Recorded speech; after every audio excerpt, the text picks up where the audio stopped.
안녕하세요. 잘 살기 위해 끊임없이 고민하는 웰니스 닥터 유키입니다.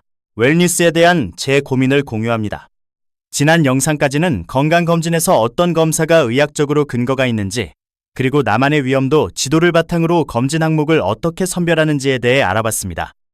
오늘은 신체적 웰니스의 6번째 이야기로 검진을 제대로 활용하기 위한 첫 번째 질문, 바로 내가 받으려는 검사의 목적이 무엇인지에 대해 이야기해 보겠습니다. 오늘 영상 끝나면 2가지를 가져가실 수 있게 정리해 보겠습니다. 첫째, 검진과 추적검사, 진단 목적 검사를 구분하는 기준. 둘째, 내가 지금 예정된 검사가 어느 목적인지 스스로 판단하는 방법입니다. 오늘은 3가지 목적의 차이부터 시작해서 목적 판단법과 흔히 빠지는 오류, 그리고 내 검진을 직접 분류해보는 실제 활용법까지 이어가겠습니다. 챕터 1. 3가지 목적의 차이, 검진, 추적검사, 진단. 건강검진을 준비하다 보면 어느 순간 많은 검사 항목 앞에서 막히게 됩니다. 이 검사는 왜 받는 건지, 저 검사는 내가 꼭 받아야 하는 건지 기준이 잘 잡히지 않는 경우가 많습니다. 이 혼란의 가장 큰 원인 중 하나는 검사의 종류만 먼저 볼 뿐 검사의 목적을 먼저 정하지 않기 때문입니다. 같은 검사를 받더라도 목적에 따라 받는 이유가 다르고 결과를 해석하는 방식도 달라집니다. 이번 챕터에서는 건강검진과 관련된 목적을 3가지로 나누어 정리해 보겠습니다. 핵심 단어는 검진, 추적검사, 진단입니다. 첫 번째는 검진입니다. 검진은 증상도 없고 과거에 특별한 이상 소견이 발견된 적도 없지만 나이나 가족력, 생활 습관 같은 위험 요인에 근거해서 이상이 있는지 미리 확인하는 목적으로 시행합니다. 쉽게 말하면 아직 아무 신호가 없는 상태에서 혹시 모를 이상을 조기에 발견하는 것입니다. 가장 대표적인 예가 국가건강검진과 암검진입니다. 특별한 증상이 없는 사람이 나이에 맞춰 받는 위내시경, 유방촬영, 자궁경부암 검사 등이 여기에 해당합니다. 검진의 가치는 이상이 생겼을 때 빨리 발견해서 개입할 수 있는 기회를 만드는 것에 있습니다. 그래서 검진은 이상이 없어도 정기적으로 받아야 하는 이유가 있고, 결과가 정상으로 나오더라도 그 검진이 의미 없었던 것이 아닙니다. 두 번째는 추적검사입니다. 이전에 이상 소견이 발견된 적이 있거나 이미 진단받은 질환이 있는 경우에 그 변화를 지속적으로 관찰하기 위해 시행하는 검사입니다.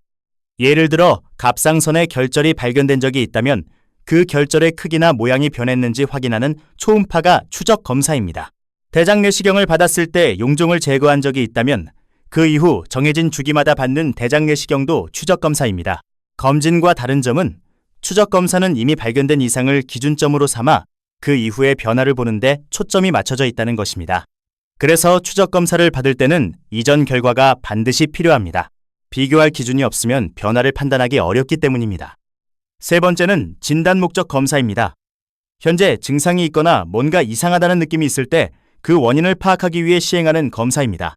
예를 들어 속이 자주 쓰리고 소화가 잘 안 된다면 이를 확인하기 위한 위내시경은 진단 목적 검사입니다.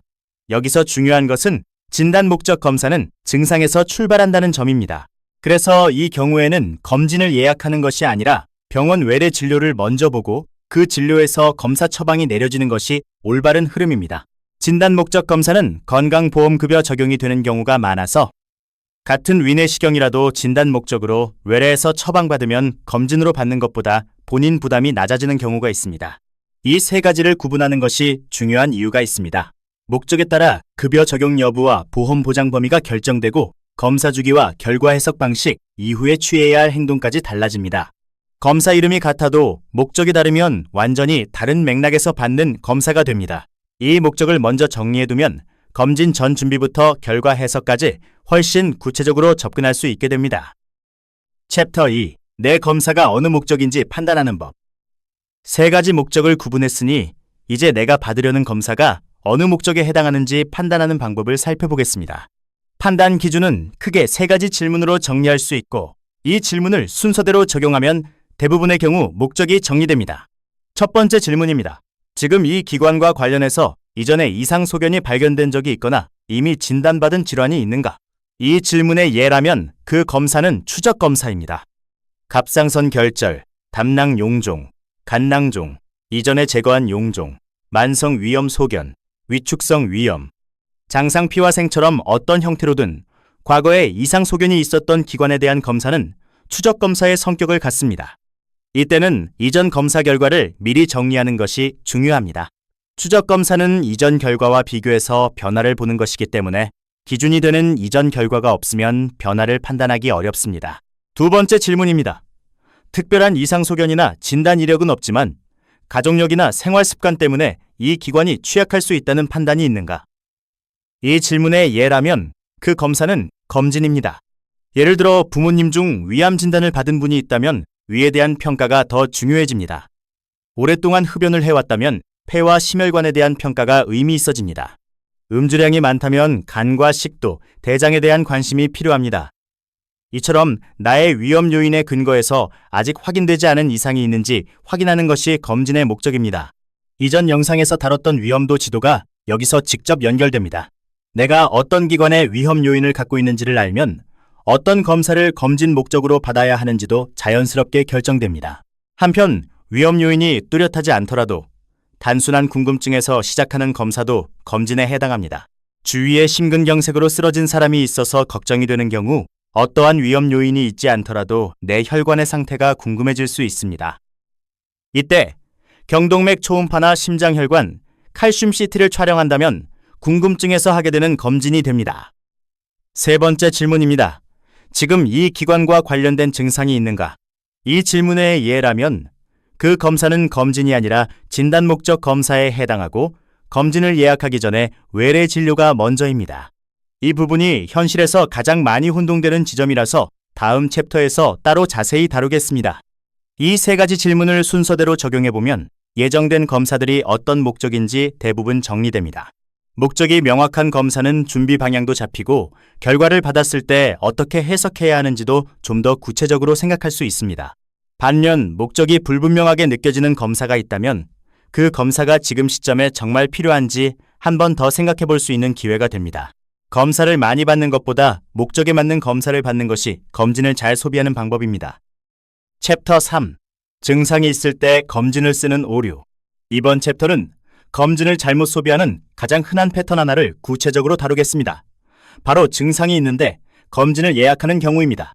여기까지 들으시면 그게 그렇게 흔한 일인가요? 라고 생각하실 수도 있습니다. 실제로 꽤 많습니다. 속이 자주 쓰리고 소화가 잘 안 된다. 변이 가늘어졌거나 혈변이 보인 적 있다. 소변을 볼 때 불편함이 있다. 가슴이 가끔 두근거린다. 체중이 이유 없이 빠지고 있다. 이런 증상이 있을 때 병원에 가서 진료를 보는 것이 아니라 건강검진센터를 예약하는 경우가 있습니다. 이유는 다양합니다. 바빠서 진료를 따로 보기 어렵다. 어차피 내시경을 받을 거라면 검진에서 한 번에 다 받으면 편하지 않나? 진료를 봐도 결국 검사를 하라고 할 것 같다 등입니다. 그런데 이 접근에는 중요한 문제가 있습니다. 검진은 증상이 없는 사람에게 이상을 조기 발견하기 위해 설계된 시스템입니다. 증상이 있는 사람에게 검진 방식을 그대로 적용하면 그 증상의 원인을 제대로 평가하지 못하고 지나칠 가능성이 생깁니다. 예를 들어 혈변이 있어서 대장 내시경을 받으러 검진센터에 갔다고 해보겠습니다. 검진으로 등록된 경우 기본적인 관찰 내시경으로 진행되는데 만약 검사 중 이상 소견이 발견된다면 그 자리에서 바로 조직 검사를 시행하거나 시술을 진행하기 위한 준비가 갖춰져 있지 않을 수 있습니다. 진단 목적 검사로 외래에서 처방을 받아 진행했다면 그 증상에 맞는 대응이 좀 더 체계적으로 이루어질 수 있습니다. 올바른 순서는 이렇습니다. 증상이 있으면 외래 진료를 먼저 봅니다. 진료를 통해 의사가 그 증상의 원인을 평가하고 어떤 검사가 필요한지 판단합니다. 이 과정에서 내시경이나 초음파 같은 검사가 필요하다면 진단 목적 검사로 처방이 내려집니다. 이때 건강보험 급여가 적용되어 검진으로 받는 것보다 본인 부담이 낮아지는 경우가 많습니다. 그리고 검사 결과를 진료의사가 직접 해석하기 때문에 증상과 결과를 연결해서 설명해 줄 수 있습니다. 증상이 있는 상태에서 검진만 받고 결과가 이상 없음으로 나오면 안심하게 되지만 그 안심이 근거 있는 안심인지 확인하기 어렵습니다. 이때 발생할 수 있는 한 가지 오해를 미리 정리하고 싶습니다. 진료를 먼저 보고 그 시점에 맞춰 검진을 함께 진행하는 것은 가능합니다. 검진센터 중에는 검진 전 문진을 통해 수검자의 상태를 파악하고 증상이 있는 경우 진료와 진단검사를 검진과 결합해서 진행하는 곳들이 있습니다. 이 방식은 시간 절약도 되고 급여 적용 및 보험 적용도 받을 수 있어 효율적입니다. 그러나 이것은 진료가 포함된 형태이지 검진 단독으로 증상에 대해 평가하는 개념이 아닙니다. 증상이 있다면 검진 예약보다 진료 예약이 먼저라는 원칙은 그대로입니다. 챕터 4. 검진센터의 문진 활용법. 건강검진을 받으러 가면 시작 전에 문진표를 작성하게 됩니다. 이름, 나이, 흡연 여부, 음주 여부, 가족력, 현재 복용 중인 약물, 지난 검진에서 이상 소견이 있었는지 같은 항목들입니다. 많은 분들이 이 문진표를 형식적인 절차로 여기고 빠르게 채우고 넘어가는 경우가 있습니다. 그런데 이 문진이 검진의 질을 크게 좌우하는 단계입니다. 문진의 핵심 역할은 오늘 받는 검사의 목적과 맥락을 검진센터 측에 전달하는 것입니다. 위에서 이야기한 세 가지 목적, 즉 검진인지 추적검사인지 진단 목적인지를 검진센터 측이 파악하는 첫 번째 수단이 바로 문진입니다. 예를 들어 이전에 위내시경에서 장상피화생 소견이 있었다고 문진에 기재했다면 담당 검사자는 그 부분에 좀 더 주의를 기울이게 됩니다. 갑상선 초음파를 봤는데 이전에 결절이 있었다고 적혀 있다면 그 결절의 위치와 크기를 이전과 비교해서 평가하는 방향으로 검사가 진행됩니다. 아무런 정보 없이 검사를 받는 것과 맥락을 충분히 전달하고 받는 것은 같은 검사라도 결과의 깊이가 달라질 수 있습니다. 문진을 잘 활용하려면 미리 준비해서 내원하는 것이 좋습니다. 이전 검진에서 이상 소견이 있었다면 그 내용을 간단히 정리해서 가져가고 가능하다면 결과지를 지참하는 것이 도움이 됩니다. 특히 초음파 검사의 경우 이전에 결절이나 낭종이 발견된 적 있다면 해당 소견이 기재된 결과지 또는 이전 검사 영상 CD가 있다면 함께 가져가는 것이 좋습니다. 이전 결과 없이 단순히 예전에 뭔가 있다고 했어요 라는 정보만으로는 검사자가 비교 기준을 세우기 어렵습니다. 복용 중인 약이 있다면 처방전이나 약 이름 목록을 준비하는 것도 검사 계획에 영향을 줄 수 있는데 이 부분은 뒤에 나올 검진 전 준비 영상에서 더 자세히 다루겠습니다. 검진센터 중에는 문진을 단순한 자료 수집이 아니라 진료와 결합하는 방식으로 운영하는 곳들이 있습니다. 문진 결과를 바탕으로 증상이 확인되면 그날 진료를 함께 진행하고 증상과 관련된 검사는 진단 목적 검사로 처방해서 보험급여를 적용받을 수 있게 합니다.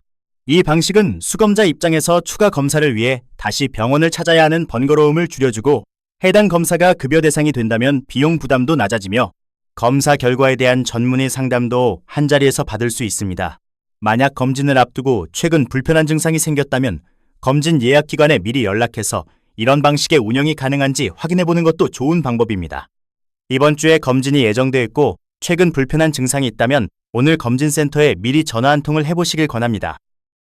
챕터 5. 내 검진을 목적별로 분류해보기. 오늘 이야기를 일상에 적용해보겠습니다. 지금 검진이 예정되어 있거나 검진을 준비하고 있는 분이라면 예정된 검사 목록을 한번 꺼내보시길 권합니다. 목록이 없다면 지금까지 받아왔던 검사들을 떠올려 보셔도 됩니다. 그리고 각 검사에 대해 챕터 2에서 이야기한 세 가지 질문을 순서대로 적용해 보겠습니다. 이 기관과 관련해서 이전에 이상 소견이 있었거나 진단받은 적이 있는가? 그렇다면 추적검사입니다. 이 기관에 대해 가족력이나 생활습관 위험 요인이 있는가? 그렇다면 검진입니다. 지금 이 기관과 관련된 증상이 있는가? 그렇다면 검진 예약보다 진료 예약이 먼저입니다. 이렇게 분류해보면 지금 예정된 검사 중에 목적이 명확한 것과 그렇지 않은 것이 구분됩니다. 목적이 명확한 검사는 준비 방향이 잡히고 결과를 받았을 때 어떻게 해석하고 다음에 무엇을 해야 하는지도 좀 더 구체적으로 생각할 수 있습니다. 예를 들어 추적검사로 분류된 검사가 있다면 이전 결과지를 챙기는 것이 우선 과제가 됩니다. 검진으로 분류된 검사가 있다면 관련된 가족력과 위험 요인을 문진에 정확하게 적는 것이 그 검사의 질을 높이는 방법입니다. 여기서 오해하실 수 있는 부분을 하나 정리하겠습니다. 이 분류는 어느 검사가 필요하고 어느 검사가 필요 없다는 기준이 아닙니다. 같은 위내시경이라도 추적검사로 받는 사람, 검진으로 받는 사람, 진단을 위해 받는 사람이 있고 이 중 어느 것이 더 중요하다고 말하기 어렵습니다. 이 분류의 목적은 내가 왜 이 검사를 받는지 스스로 알기 위한 것입니다. 목적을 알면 준비 방식이 달라지고 결과를 받았을 때 다음 행동이 달라지며 의료진과 이야기할 때 훨씬 구체적이고 효율적인 소통이 가능해집니다. 지금 당장 실천할 수 있는 행동을 하나만 제안한다면 다음 검진에서 받을 검사 목록을 적고 각 검사 옆에 검진인지 추적인지 진단 목적인지를 적어보는 것입니다. 그 과정에서 이 검사를 왜 받는지 스스로 생각하게 됩니다. 그 생각이 검진을 단순히 받는 행위에서 이해하고 소비하는 행위로 바꾸는 시작점이 됩니다. 목적이 불분명하게 느껴지는 검사가 있다면 그 검사가 지금 시점에 정말 필요한지 검진센터나 담당 의사에게 확인해 보시는 것도 좋습니다. 검진은 많이 받는 것보다 제대로 받는 것이 훨씬 중요합니다. 오늘은 검진과 추적 검사, 진단 목적 검사의 차이, 그리고 내 검사의 목적을 판단하는 방법에 대해 이야기했습니다. 여러분이 지금 예정된 검사 중에 목적이 가장 명확한 검사는 어떤 건가요? 반대로 왜 받는지 잘 모르겠다는 느낌이 드는 검사가 있다면 어떤 것인지 댓글로 남겨주시면 소통에 도움이 될 것 같습니다. 다음 영상에서는 검진 주기를 어떻게 설계하면 좋은지에 대해 이야기해 보겠습니다. 갑상선 결절은 1년마다, 대장 내시경 용종 후에는 2년에서 3년마다, 만성질환이 있으면 석 달마다 피검사를 한다고 하는데 이 각각의 주기들을 어떻게 하나의 계획으로 통합할 수 있는지 정리해드리겠습니다. 몸은 단기간에 소비할 대상이 아니라 평생 함께 가야 할 기반입니다. 웰니스 닥터 유키였습니다. 바쁜 하루 속 나를 위한 시간 잠시 쉬어가도 괜찮아요. 8가지 웰니스 함께 채워가요. 작은 숨결에도 의미를 담아 지금 이 순간 평온을 느껴봐요. 균형 잡힌 삶 어렵지 않아요. 내일의 나를 위한 리처치 함께 만들어요. 웰니스 유키 Wellness 유키